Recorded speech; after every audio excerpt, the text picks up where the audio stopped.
The writings were on the wall, and this time it's finally over. Anthony Anafam has officially announced his retirement from professional Dota 2. In his farewell message, Anna wrote why he's walking away from the game that changed his life.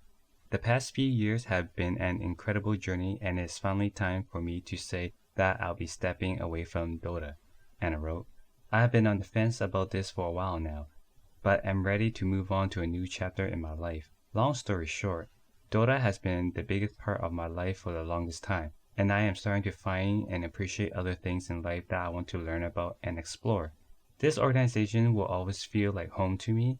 This game will always hold a special place in my heart, and I am immensely grateful to the Dota community and the people that I have met along the way. I also want to add a special thanks to my family and friends. Anna ended the message.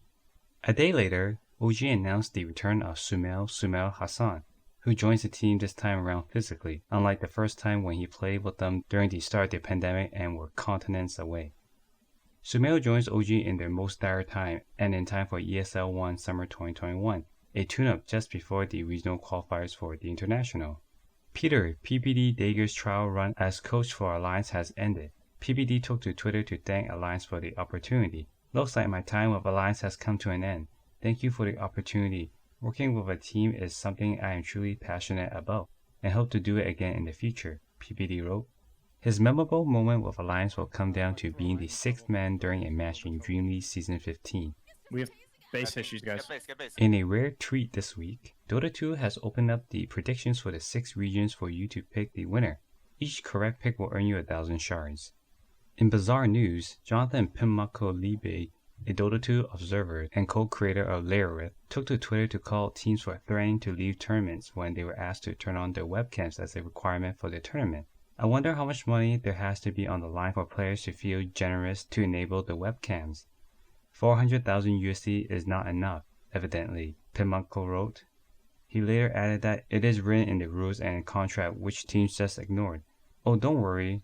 Tournament organizers put that in the contract and teams just ignored it and threatened to pull out of the tournament if there were any repercussions. The ESL One Summer 2021 quickly came and went, but it was a great primer for the upcoming Western Europe qualifiers. Unfortunately for all the teams competing for the single spot, they all got eliminated early and only OG made it the furthest. Now, it's not an indication of the qualifiers, but fans should be excited. The 3 main teams that made it the furthest in the Animajor also did well here at ESL One. Alliance, T1, and virtus.pro were the top 3 teams in this tournament, and it was VP who came up from the upper bracket and T1 had to defeat Alliance in the lower bracket for the rematch against VP. In the Grand Finals, we got treated to all 5 games and T1 took the first game and VP quickly got the next 2. T1 was fortunate enough to win Game 4. In Game 5, it was one of the most balanced games any 2 teams have played recently, and in the end, T1 was able to defeat virtus.pro to win the ESL One Summer 2021. For once.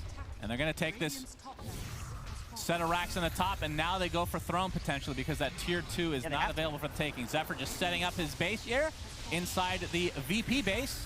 He's going to spike Carapace, which stuns through that EMP. And they're just going to focus on the buildings, of course, with this Diabolic Edict. 60 seconds of no Wraith King. He's just going to walk right in. Oh, he gets Hexed, though. Has to be careful. Cataclysm to follow, but a nice Yule Scepter. Who used that Yule Scepter, actually? What? That's a Wind Waker. Are you serious? I was going to say, we finally get to see it. As this tier 4 tower looked to be falling, you see the Time Walk reverse from 23 Savage, and it looks like T1 are going to be taking this game before Wraith King can even respawn.